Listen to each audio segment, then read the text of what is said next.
এবার ভোট চুরি করতে আসলে মা বাবার কাছে শেষ বিদায় নিয়ে আসিস। আসসালামু আলাইকুম। সুপ্রিয় দর্শক, চলে আসলাম নতুন একটি ভিডিও নিয়ে। আমার এই ভাইটি জামাত ইসলামের কর্মী।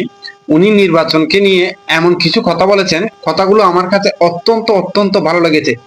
চলুন কথাগুলো আগে দেখে আসি উনি কি বলেন। এবার ভোট চুরি করতে আসলে মা বাবার কাছে শেষ বিদায় নিয়ে আসিস। এবার ভোট চুরি করতে আসলে বউয়ের কাছ থেকে দেনমোহরটা পরিশোধ করে আসিস। এবার ভোট চুরি করতে আসলে ইসলামের যা আইন আছে, চোরের হাত কেটে দেওয়া, ওখানে হাত কেটে দেওয়া হবে ইনশাআল্লাহ।